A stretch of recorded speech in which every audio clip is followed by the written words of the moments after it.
Eu acho que eu vou morrer quando tiver mais de 100 anos. Eu não vou esquecer tempos tão felizes que eu passei na minha vida, desde o meu nascimento até os dias de hoje. Eu tenho passado assim muitos períodos assim de tanta felicidade na minha vida, que tem alguns capítulos da minha história que às vezes eu gosto até de falar para as pessoas. E uma história que eu gostaria de contar para vocês é quando eu tinha em média de 4 a 5 anos morando na zona rural, no sítio.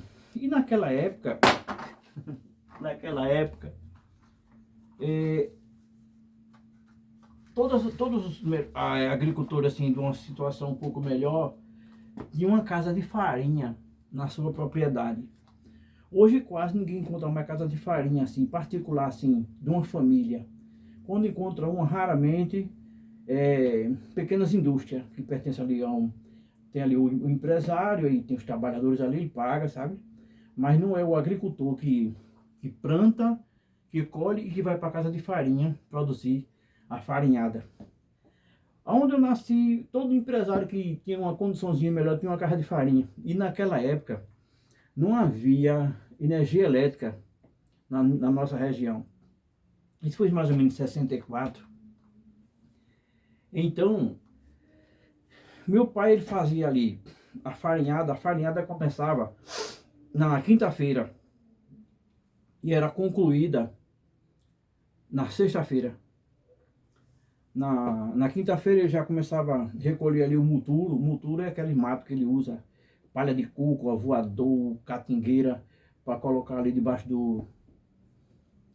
de colocar ali no forno, né? E quando ela, na quinta-feira mesmo, já arrancava ali a mandioca, rapava, entrava pela noite, raspando a mandioca, e saía uma história que é para farinhada, que eu quero contar depois. Mas o fato é, quando era na sexta-feira, de madrugada, ali passava um caminhão, e eu ainda me lembro o nome daquele caminhoneiro, era Fidelis, o nome dele. E a gente dormindo assim de madrugada, se acordava com o barulho daquele caminhão já longe.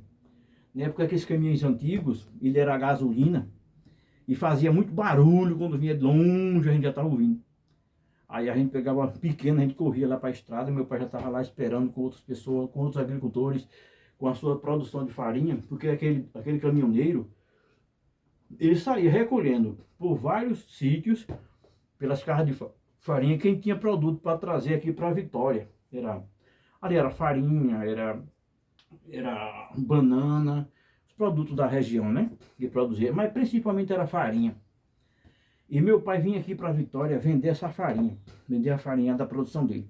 Meu pai tinha uma fama de ser caprichoso na sua farinha, porque a farinha dele é muito boa, era quebradinha. Ele pegava um preço muito bom, por ele ser muito cuidadoso com a sua produção. Ele trazia para a Vitória. Em média, geralmente ele trazia 2 sacos. Era um saco grande, quase da altura disso aqui, ó. Mais de metro de altura, aquele saco grande que era para esses 2 homens de muita força para colocar ali em cima do caminhão. Ali estava o saco, cada um sabia o seu saco. E ele trazia aqui para a Vitória.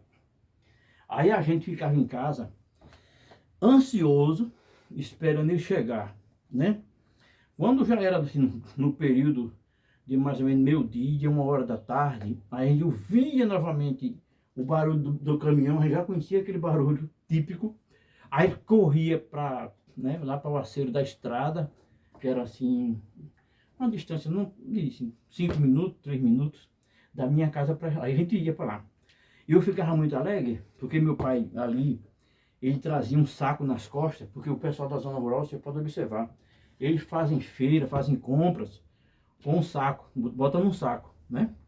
E naquela época não havia essa sacola de plástico que tem hoje. Ele fazia compra de produtos que nós não produzíamos, né? O sal, alguns temperos, algumas coisas assim. E às vezes ele até trazia um pedaço de carne de boi.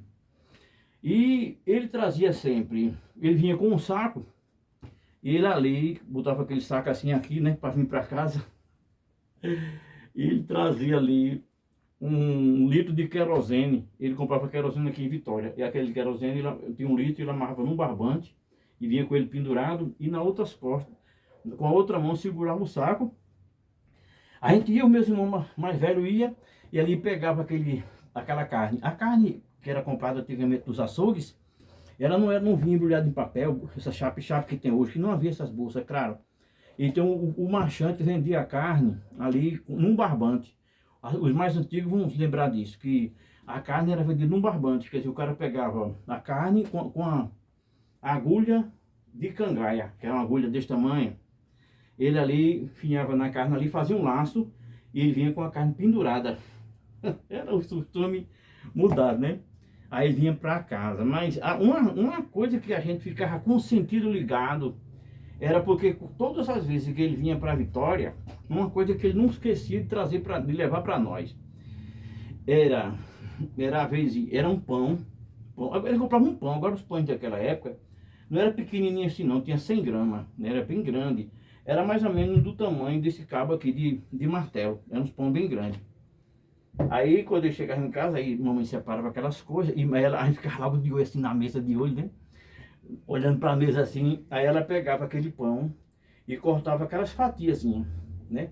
Cortava, e a cada um de nós, minha mãe dava um pedacinho daquele pão. E eu ficava tão feliz, tão alegre. Porque não era normal, a gente comia sempre aquele tipo de comida. Você sabe como é a fome que tem criança, né? De comer uma comida diferente. Aí a gente não comia quase aquele corriqueiramente, aí quando ele trazia aquele pão ali, era uma festa muito grande, não é? Ele dava aquela rodinha. Mas um fato que eu me lembro até hoje, que teve uma vez que ele foi fazer compra e já não tinha mais pão francês. Aí ele pegou, trouxe o pão desse aqui, ó, pão crioulo. Ele trouxe pão crioulo. Aí ele trouxe vários pães. Aí minha mãe pegou, partiu assim e deu a cada um de nós a metade de um pão crioulo. Oxe, para aquilo foi uma festa muito grande. Que até hoje, foi uma algo assim tão especial, que até hoje eu não esqueci. E eu fiz a maior alegria contando, olha, eu ganhei um pão inteiro, porque eu tinha ganhado no pé. Eu ganhei um pão inteiro, não ganhei uma fatia, eu ganhei um pão inteiro, eu ganhei um pão inteiro. Pulando de alegria, né? Ali nu, eu me lembro, ele estava nu, né? E era uma festança medonha. E meu pai sempre fazia questão. Eu não sei se os pais hoje vão à feira e traz uma coisinha que a criança goste, né? Às vezes um chocolate, um confeito, né? Uma pipoca, uma coisa assim que a criança gosta. Porque e, às vezes, para nós que somos adultos, esse pouco dinheiro assim de comprar uma coisa dessa é uma coisa tão simples, né? Mas ali é uma festa tão grande para a criança. Eu quando tinha 4 anos, eu me lembro quando meu avô paterno chegou lá em casa e ele levou um confeito mel de abelha. E um tio meu também, tio Antônio, levou também e foi para casa. Aquele, na época, o confeito de mel de abelha era muito famoso, vai.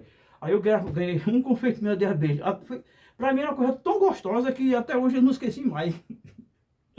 Aí eu te pergunto, o que é hoje um confeito de mel de abelha? Eu era criança muito pobre da zona rural, mas tinha às vezes que ele não trazia pão. Meu pai, ele sempre gostava muito de rapadura. Eu gosto também, isso faz parte até da minha tradição. Eu sempre compro rapadura. De vez em quando eu compro, eu dou aos meus amigos, né? Família. Mas assim, minha mãe, quando ele trazia aquela rapadura, era menor do que essa aqui. Era dura e era bem preta, né? Aí, porque hoje eu compro essa rapadura aqui, ali na feira de galinha, né? Feira de corda. E é bem baratinha uma rapadura dessa, é 12 reais. Aí minha mãe pegava a marreta que era do meu pai bater enxada, entendeu? Da história que eu falei de bater enxada. Ela pegava a peixeira. A peixeira do meu pai, a peixeira dele. A peixeira era mais ou menos assim, gente, de aço. Bem rústica, né? Porque meu pai usava peixeira assim. E ela, com o tempo, ela ia ficando bem fina. De tanto ele amolar todo. Sempre amolando. Quando estava cego, ele amolava. E meu pai sempre andava direto com. Meu pai sempre andou, teve o costume de andar. O pessoal sempre anda, né, com uma peixeira dessa aqui, a 27 polegadas. Não é com a intenção de fazer mal, não. Ali é para cortar um mato, cortar, de caçar uma fruta, né? Meu pai, ele ficava lá, pegava no assento de casa, assim, no terreiro, pegava uma manga assim, uma espada, e ficava lá com aquela faca dele, que ele andava com ela direto, né? Mas assim, aí ele pegava a faca, a faca dele, que parecia uma espada feita essa daqui. Eu até pedi pra gente essa daqui para fazer esse cenário.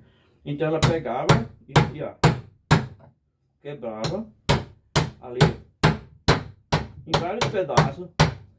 Aí, pedacinho pequenininho. Agora, é porque a rapadura, ela era dura, não era mole como essa daqui. Porque quando eu for comprar rapadura, aí ele quer dar rapadura dura ou da mole? Eu quero dar mole. Velho, né? Tem que ser rapadura mole. Porque os dentes não estão tão bons, né? Aí pronto, aí ela partia cada um de nós um pedacinho desse tamanho. E a gente não mastigava, ficava aqui na boca até sumir. Então, são lembranças boas da minha vida, né? Lembranças dos meus pais. E não vai sair mais nunca. Eu tava conversando com uma amiga agora há pouco, eu disse assim, olha, às vezes acontece a história da minha vida, tem muitas coisas para contar, se Deus permitir. Porque assim, eu sou muito orgulhoso da minha história, até hoje. Todo dia é uma história. Eu sou muito orgulhoso da minha vida, da minha história, sou muito orgulhoso da minha família. Porque tem pessoas que não se orgulham de si mesmo, quando ele vai contar uma história, ele não tem o que contar de si, aí vai querer falar dos outros, aí eu não gosto. Se eu quiser contar a história, eu vou contar a minha. Se eu quiser contar um defeito, eu vou falar do meu. Como eu não vou falar do meu defeito, aí eu procuro falar das minhas virtudes, né? Então é isso que eu gosto de contar para vocês, tá bom? Até mais.